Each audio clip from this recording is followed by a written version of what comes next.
మీరు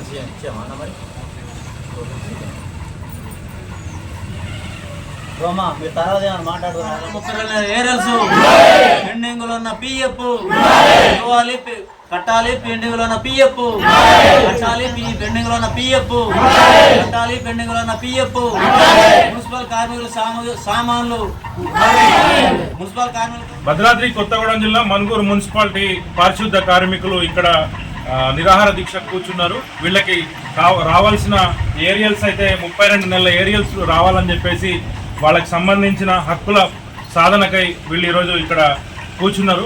ఇక్కడ మనతో మాట్లాడటానికి సిఐటియు జిల్లా అధ్యక్షులు కూడా ఉన్నారు. చెప్పండి సార్, ఏంటి? 2021లో అప్పుడున్నటువంటి ప్రభుత్వం రాష్ట్ర వ్యాప్తంగా మున్సిపల్ కార్మికులు సమ్మె చేసి పోరాటం చేసిన సందర్భంలో వేతనాలు పెంచడం అనేది జరిగింది. ఆ పెరిగిన వేతనాలు రాష్ట్రంలో అన్ని మున్సిపాలిటీల్లో అమలవుతూ వచ్చినాయి. కానీ మనుగూరు మున్సిపాలిటీలో మాత్రం ఆ పెరిగిన వేతనాలు అమలు చేయకుండా ఇక్కడ ఉన్నటువంటి మున్సిపల్ కమిషనర్ కానీ ఇక్కడున్న అధికారులు కానీ నిర్లక్ష్యం వహించారు. దాదాపుగా 32 నెలలుగా ఆ పెరిగిన వేతనాలు అమలు చేయని కారణంగా ఇప్పుడు ఆ బకాయిలు మొత్తం పేరుకుపోయి ఉన్నాయి. ఇప్పటికి అనేక దఫాలుగా మున్సిపల్ అధికారులకి, జిల్లా కలెక్టర్ గారికి, హైదరాబాద్లో ఉన్న అధికారులకి ఇక్కడ జరుగుతున్న పరిస్థితిని వివరించి సమస్యను పరిష్కారం చేయండి, పెరిగిన వేతనాల ఏరియర్స్ ఇప్పించండి అని చెప్పి మొరపెట్టుకోవడం జరిగింది. అనేక సార్లు ధర్నాలు చేశాం. అయినా అధికారులు స్పందించలేదు కాబట్టి గత్యంతరం లేని పరిస్థితుల్లో ఇప్పుడు సమ్మెకు పోవటం జరిగింది. కానీ ఇక్కడ అధికారులు ఏం చెప్తున్నారు? మున్సిపాలిటీకి ఆదాయం లేదు, డబ్బులు లేవు అని చెప్పి కాకమ్మ కబుర్లు చెప్తా ఉన్నారు. మేము డిమాండ్ చేస్తున్నాం, గడిచిన 5 సంవత్సరాల కాలానికి సంబంధించి మున్సిపాలిటీకి వచ్చిన ఆదాయం ఎంత, పెట్టిన ఖర్చు ఎంత, ఏ పనులకు ఎంత ఖర్చు పెట్టారు, ఈ లెక్కలు మొత్తం ఒక డ్రాఫ్ట్ తయారు చేసి అధికారులకు సిద్ధస్తుంటే బయట పెట్టాలి. వచ్చిన డబ్బులన్నీ ఎక్కడెక్కడ ఖర్చు అవుతున్నాయి, ఏ రకంగా అవినీతి జరుగుతుంది, ఈ విషయాలన్నీ కూడా బహిరంగ చర్చకి ఇవాళ కమిషనర్ కానీ అధికారులు కానీ రావాలని చెప్పి డిమాండ్ చేస్తా ఉన్నాం.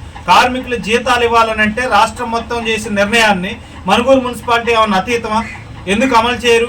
ఇక్కడ కార్మికులకు ఇవ్వాల్సినటువంటి సబ్బులు ఇవ్వరు, అట్లాగే బెల్లం ఇవ్వరు, మాస్కులు ఇవ్వరు, గ్లౌజులు ఇవ్వరు, చెప్పులు ఇవ్వరు, బట్టలు ఇవ్వరు, యూనిఫామ్ బట్టలు ఇవ్వరు. ఇతర మున్సిపాలిటీలో జరిగే ఏ రకమైనటువంటి సౌకర్యాలు కూడా ఇక్కడ అమలు జరగట్లేదు. ఆఖరికి ఊడ్చేటువంటి చీపిరి కూడా మున్సిపల్ కార్మికులు సొంత డబ్బులు పెట్టి కొనుక్కొని వచ్చి ఇక్కడ రోడ్డు శుభ్రం చేస్తున్నారు. మరి మెయింటెనెన్స్ కోసం వచ్చే డబ్బులన్నీ ఎవరు తింటున్నారు? ఎవరు, ఎక్కడ అవినీతి జరుగుతుంది? ఆ డబ్బులన్నీ ఎటు దారి మళ్ళీపోతున్నాయి అనేది మేము అడుగుతున్నాం. జిల్లా మొత్తం ఇట్లనే ఉందా? ఓన్లీ ఒక మనుగూరు మున్సిపాలిటీలోనే ఈ ఏరియాస్ బకాయిలు ఉన్నాయి. ఇతర చోట్ల వాళ్ళకి కావాల్సిన సౌకర్యాలు 100% కాకపోయినా 70%, 80% సబ్బులని, గ్లౌజులని, యూనిఫామ్లని, కొంత సౌకర్యాలు కల్పించేటువంటి పని మిగిలిన చోట జరుగుతుంది. కానీ మనుగూరులో పూర్తి విరుద్ధంగా జరుగుతూ ఉంది. ఏ ఒక్క సౌకర్యం కూడా మున్సిపల్ కార్మికులు ఇక్కడ అమలు జరగట్లేదు. మాట్లాడే ప్రయత్నం చేద్దాం ఒకసారి. ఇక్కడ కార్మికుడితో కూడా మాట్లాడదాం ఒకసారి. చెప్పండి అన్న, ఏంటి? నా పేరు పల్లవ నాగేశ్వరరావు. మనుగూరు మున్సిపాలిటీలో 32 నెలల ఏరియల్స్ ఇవ్వమని మేము ఎప్పటి నుంచో మొరబెట్టుకున్నాం. అప్పటి నుంచి ఎమ్మెల్యే గారికి కూడా 2 సార్లు రిప్రజెంటేషన్ ఇచ్చినాం.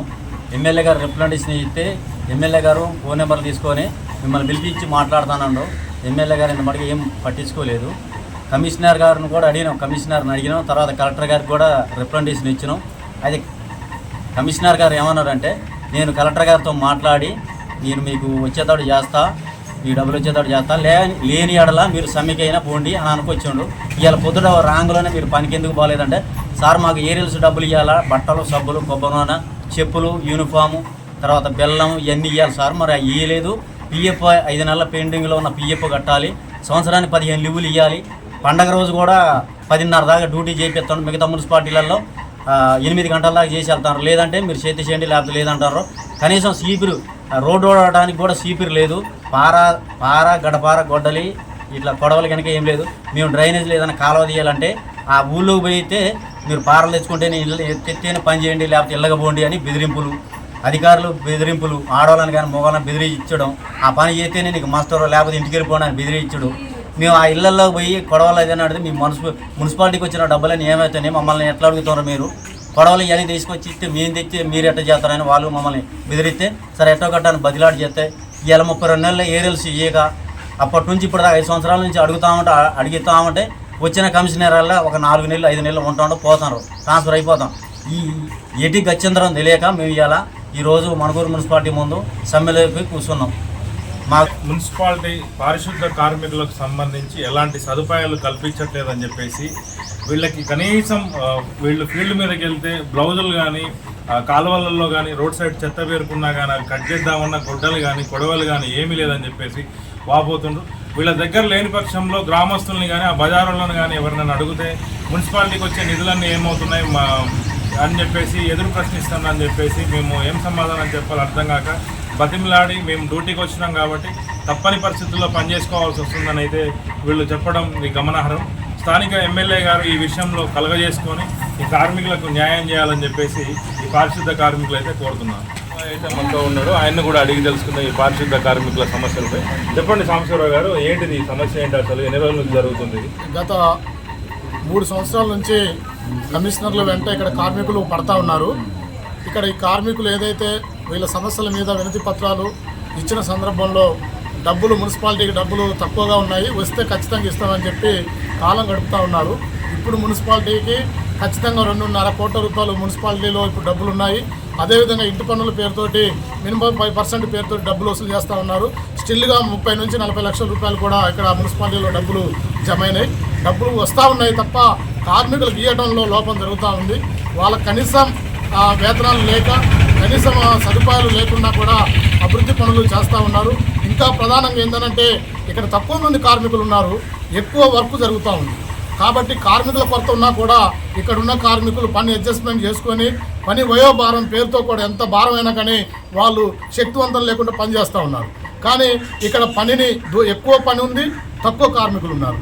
తక్కువ కార్మికులు కూడా సరైన పనిముట్లు లేక మీరు చూస్తూ ఉన్నారు. ఇప్పుడే కార్మికులు చెప్పారు ఎంత దారుణమైన విషయం అని అంటే ఇక్కడ పారలేకపోవడం. అంటే పనికి మాలిన ట్రాక్టర్లు తీసుకొని మూలకి పెట్టడానికి వచ్చిన డబ్బులు కార్మికులు పని చేస్తే కొనటానికి వస్తువులు కొనడానికి డబ్బులు రావట్లేదని అంటే ఇక్కడ కార్మికులు పక్షాన అదేవిధంగా ప్రభుత్వ అధికారులు ఏ విధంగా ఉన్నారనేది మనం దీన్ని బట్టి అర్థం చేసుకోవాలి. గతంలో ఎవరైతే ఇక్కడ సూపర్వైజర్లు అయితే అదేవిధంగా కమిషనర్గా చేసిన వాళ్ళు ఉన్నారో వాళ్ళు మాట జాటేసుకొని డబ్బులు ఇస్తామని చెప్పి వెళ్ళిపోయారు. కానీ ఇప్పుడున్న కమిషనర్ గారు కూడా ఆ పద్ధతిలో కాకోకుండా ఖచ్చితంగా కార్మికులకు డబ్బులు ఇవ్వాలి. వాళ్ళు కష్టపడుకోకుండా అడగట్లేదు, వాళ్ళు కష్టపడ్డ దానికి ఫలితమే వాళ్ళు అడుగుతూ ఉన్నారు తప్ప వాళ్ళు ఏం గొంతెమ్మ కోరికలు కోరట్లేదు. కాబట్టి కమిషనర్ గారు దయా దృష్టితో ఆలోచించి తక్షణం వీళ్ళకి 32 నెలల ఏరియల్స్ ఇవ్వాలి. ఇస్తే వాళ్ళు ఇప్పుడు సమ్మెలో విరమించి పనిలోకి పోవడానికి వాళ్ళకి ఎటువంటి అభ్యంతరం లేదు. కావున ఇటువంటి చర్యలు గవర్నమెంట్ తీసుకొని వీళ్ళకి న్యాయం చేయాలని చెప్పి మేము కోరుతాం. అంటే ఒకటిసారి నేను చెప్పాను మీ ఫేవర్గా నేను చెప్పేది ఏంటంటే వాళ్ళకి చేస్తుంది ప్రజలకి ఏంటిది మున్సిపాలిటీల సమస్య అనేది చేస్తుంది. మీరేం ఊళ్ళో వర్కర్స్ మాకు ఏరియల్స్ కావాలని చెప్పేసి డిమాండ్ చేస్తూ ఉన్నారు. మేము ఇప్పుడున్నటువంటి ఫైనాన్షియల్ పరిస్థితిని బట్టి వాళ్ళ జీతాలు అయితే ఏ నెలకు పెండింగ్ లేకుండా శాలరీస్ ఇచ్చేస్తూ ఉన్నాము. ఏరియల్స్కి సంబంధించి కూడా మేము పై అధికారులకి నివేదించి ఏదైనా ఫండ్ ఉంటే తప్పకుండా వాళ్ళకి అరేంజ్ చేసి సాధ్యమైనంత త్వరలోనే వాళ్ళకి ఏరియల్స్ ఇవ్వడానికి ప్రయత్నం చేస్తాము. ఈ జీతాలు మాత్రము ఏ నెల ఇస్తున్నాం, ఏం పెండింగ్ లేకుండా. మిగతా ఉన్నటువంటి వాళ్ళకి కావాల్సిన సంక్షేమం ఏదైతే ఉందో అవన్నీ కూడా టైం ప్రకారం వాళ్ళకి ఇప్పుడు కావాల్సిన పనిముట్లు ఇవ్వట్లేదని చెప్పేసి పనిముట్లు కూడా ఆల్రెడీ మేము ప్రపోజల్ పెట్టాము, అన్నీ రెడీ చేస్తాను ఉన్నాం. త్వరలోనే ఆ పనిముట్లు కూడా తెప్పించేసి ఇచ్చేస్తాము. కానీ ఇచ్చినటువంటి పనిముట్లు కూడా వాళ్ళు జాగ్రత్తగా భద్రపరుచుకొని వర్క్ అయిపోగానే వాళ్ళే బాధ్యతాయుతంగా దాన్ని దాపెట్టుకొని మళ్ళీ తిరిగి వర్క్లోకి తీసుకొచ్చేసి ఉంటే బాగుంటుంది. అది కూడా మేము వాళ్ళకి సజెస్ట్ చేస్తాను ఉన్నాం. కానీ పనిముట్టు ఇచ్చినంత మాత్రం పని చేసుకొని మళ్ళీ ఇంకొక పనిముట్టు కావాలని అడిగేటువంటి పరిస్థితి రాకుండా వాళ్ళకు కూడా మా కింది స్టాఫ్ కూడా మేము గైడ్ చేసేసి జాగ్రత్త పరుచుకొని అవి ఎక్కువ కాలం మన్నికగా వచ్చేటట్లు చూసుకోవాల్సిన బాధ్యత తీసుకోవాలని వాళ్ళకి తెలియపరుస్తాం.